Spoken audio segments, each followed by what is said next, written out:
Today we're going to do a close transfer, get all into that. We're going to transfer a beer from the Fermzilla into the Fermenter King Junior. So we'll get really deep into that, doing it proper. Also we show you how to add gelatin, close transfer, everything close transfer today. So we're going to be very picky with everything. Then of course you can do the steps you want.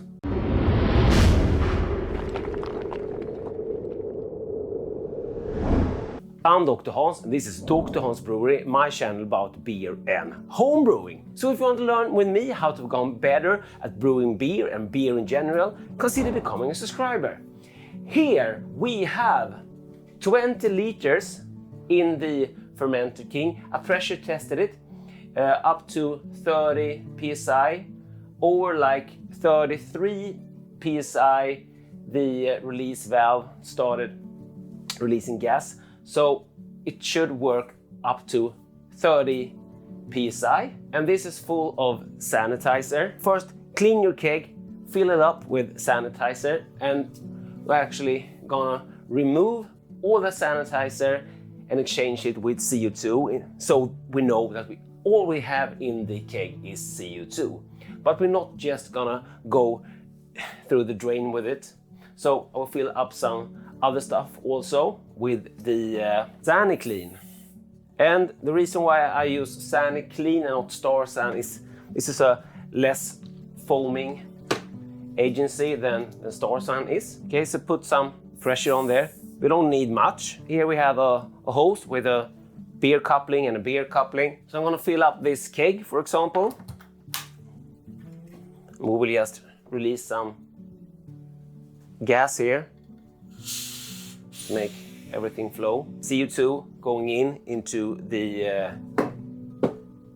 Fermenter King Junior, and liquid going out from the Fermenter King Junior and into the keg. Some of the stuff I'm using here were donated. This was sent to me by Keg King, and the small keg and the carbonation cap we'll be using today, also sent in by BeerQuip.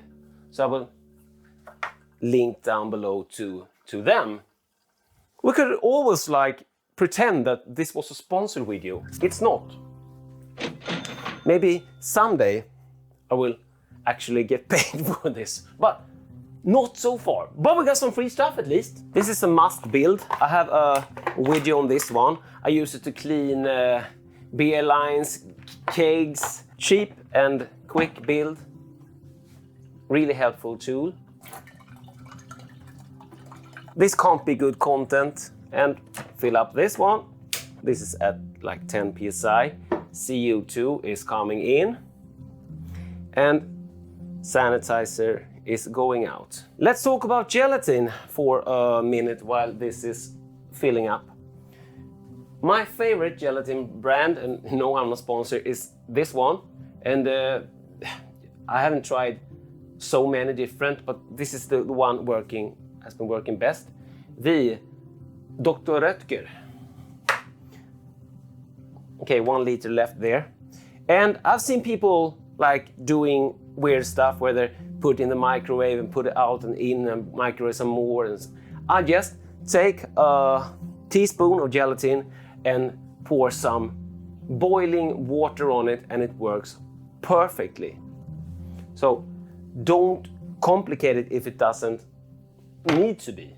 And if you're not new to my channel, you know I like to make things complicated. So take that advice. But if you are new to my channel, consider becoming a subscriber. Getting closer to the end there. See if it needs some help getting out the last part. What I do with kegs, yeah, is that I often like rock them. But you could also do like this. We want to, woo! I want to get everything out.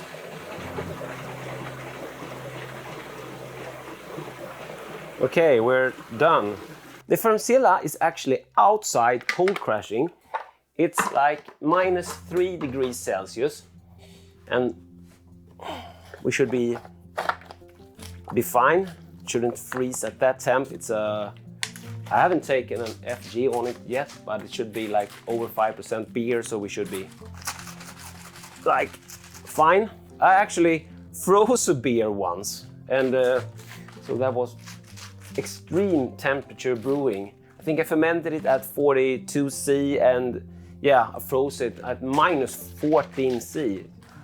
If I remember, I will put a link down below to it. Okay, so this is sanitized. And this jar was of course sanitized, but we had some boiling water going straight on to a teaspoon of Dr. Oetker gelatin. And why use gelatin? You don't have to. I have nothing against a hazy beer. Some beer I want to be clear, and some beer I want to be hazy. That's it. And this beer was also dry hopped with 100 grams of hops, so it will be hazy.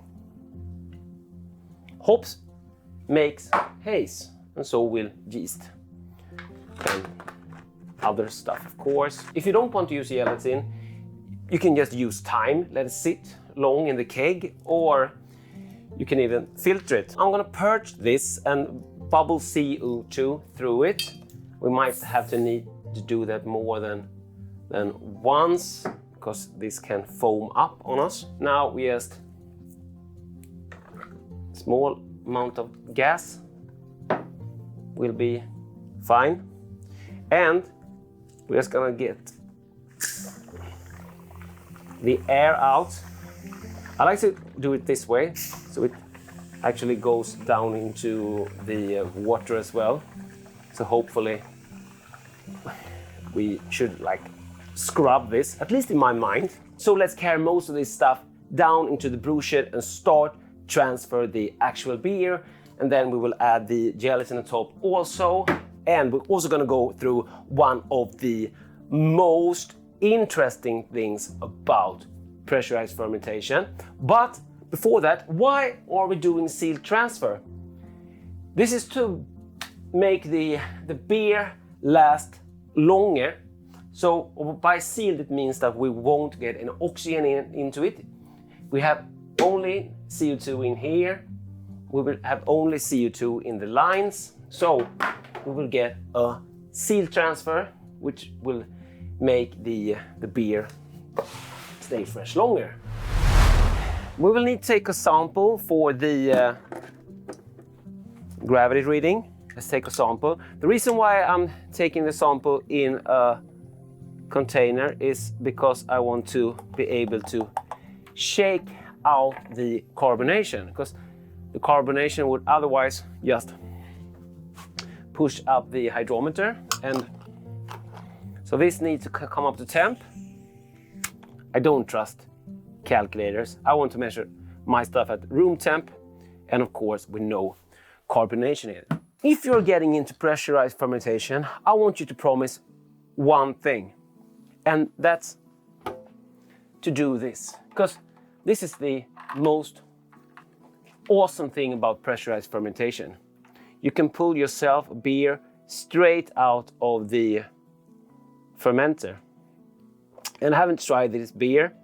This, let's say it's a lager. It's another experiment for another video.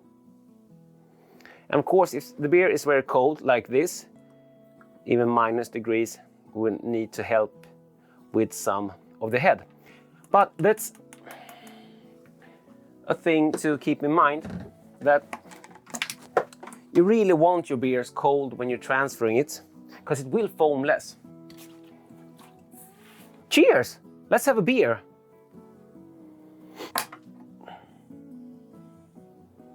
So what I do now is that I could release some pressure here also.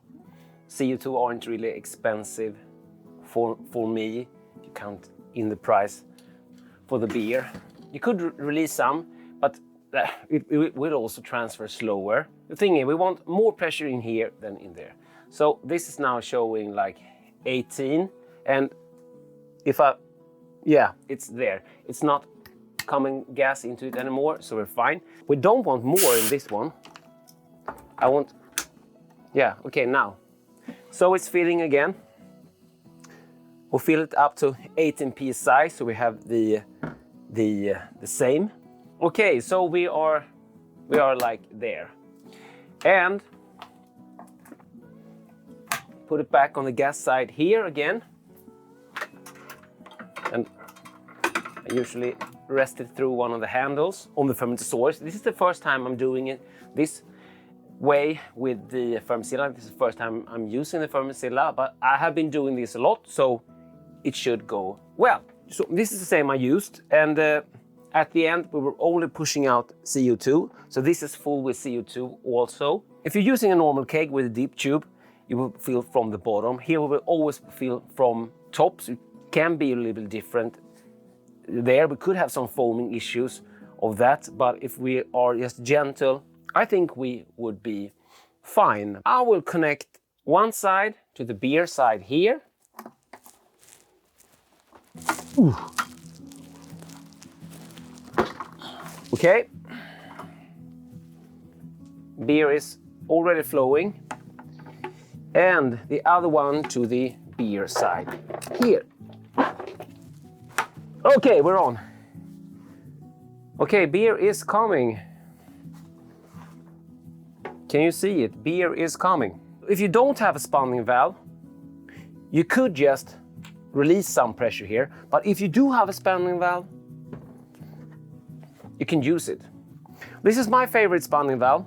This is the Spandit. I will put a link down below to it. This is amazing quality.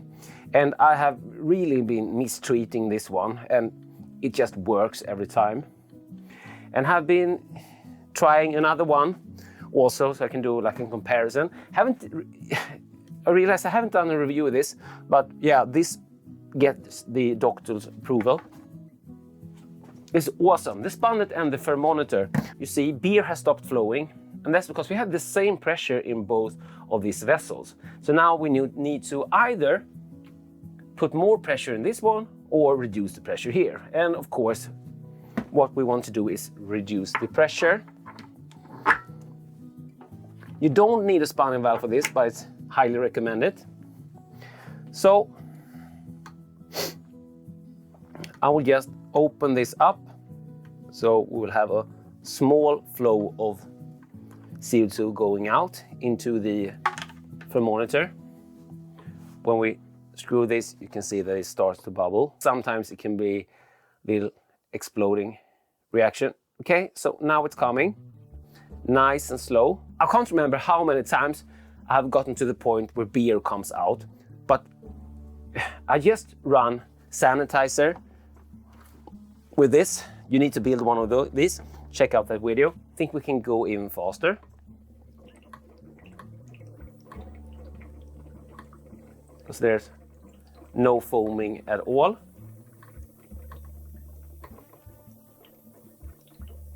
Okay, so things starting to move now. Beer is coming over. As I said, as cold you can do this as possible, the better it is. This is working awesome. It takes some time if you want it with no foaming at all. But this is actually the first time I've been able to see a close transfer happen in the other vessel.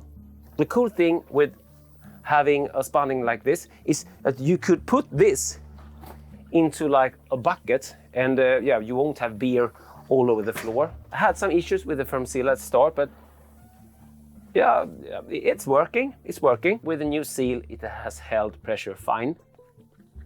So this is the way you do it. Still no foaming, so I guess we could take it up a notch. Stay to the end, because we're also gonna add some gelatin to this one. Are you doing close transfer? Comments down below if you are doing anything differently. What you can do is to place this one down into the bottom also, and you could just have gas to gas and use the natural gravity to pull the beer. But I found this way to work better for me. I tried the other way and I like this way better, but give it a try. That would be like wasting no CO2. And I got a comment somewhere, didn't answer it because I couldn't find it again. It just popped up on my phone, it wasn't on YouTube, might have been on Facebook, something like that. If I weren't afraid of the beer getting light struck. There is no light in Sweden. We don't have that issue. I've never had a beer got light struck from the Fermentasaurus, because I have had it in the fridge, or like now when I had this cold crashing outside, I had a black plastic bag on it. No, I don't think this will get damaged by light struck if it's in a sealed container and I'm just opening to pour beer. But if this was standing on a back of a trolley somewhere, yeah. So this is gonna continue now, so we're gonna make a cut here and do another time jump. Okay, now I really cranked it, goes super fast. The thermometer is going crazy. Still no foaming. So you see, it is carbonated beer. Yeah, you saw that in this one. Now getting rid of some of the carbonation, but yeah, it's carved. It's nice. Look at the thermometer and look at the paste that beer is pouring into this vessel. And you see no foaming at all with a already carbonated beer.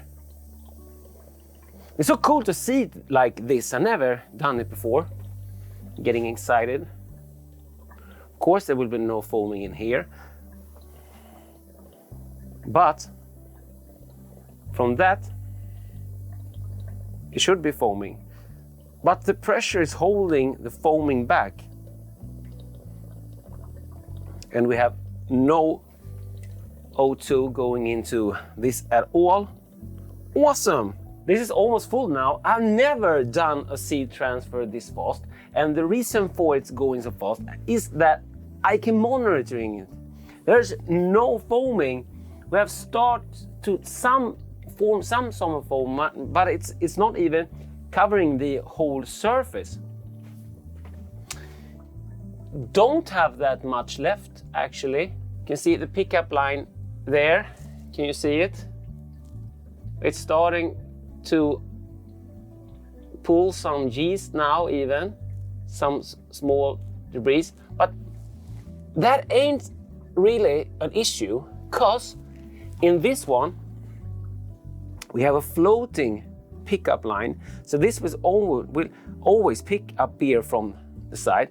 So I'm gonna let it actually pull some of that yeast in so we can get more of this. The yeast will sink down to the bottom, and that's the last we're gonna get in that one. So fill her to the rim. What I thought was that we could do is afterwards, we'll add the gelatin, of course, but I thought we could check if we have lost any carbonation. So I'm gonna fill this up really, really well, pull another beer, and then we will add the gelatin. As I said before, I've never had this way of controlling it.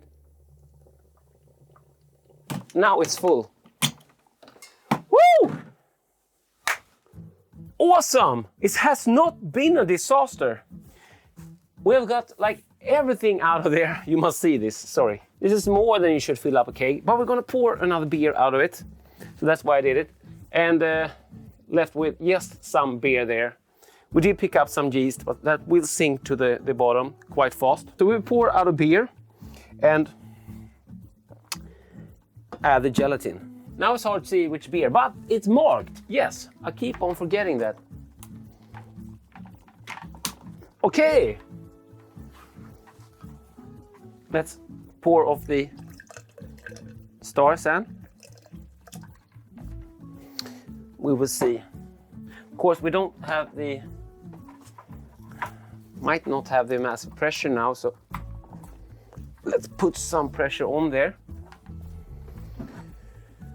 Let's give it a pour and see if we lost carbonation. It's just an excuse for having another beer. We have carbonation, slowly pouring. I think actually I'm running out of gas. Yeah, I have no gas in that one. I have a video on this mini regulator also, but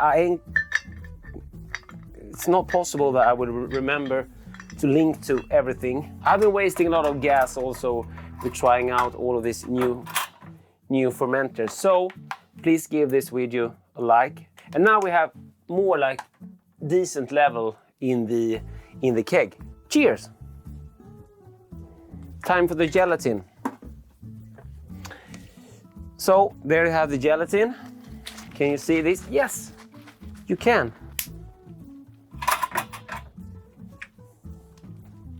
Okay, so let's put a lot of pressure on this one.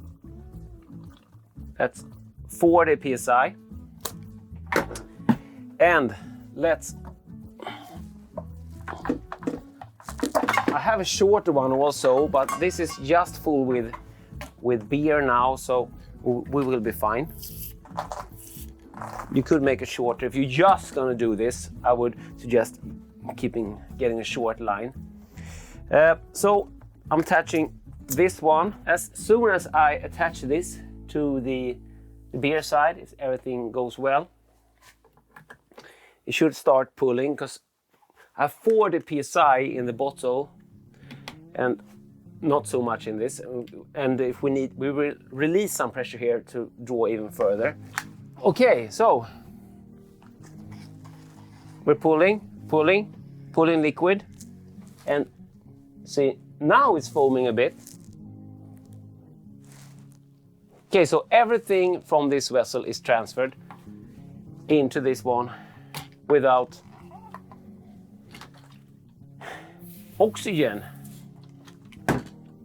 Might have come some from this, but as I purged it and shake in CO2, release the pressure, I think it's as good as it's going to get. If you want to add gelatin, sealed, transferred way. Let me just move some stuff around here and we'll see if we can fit this keg instead of another one down here. Okay, I will try this live.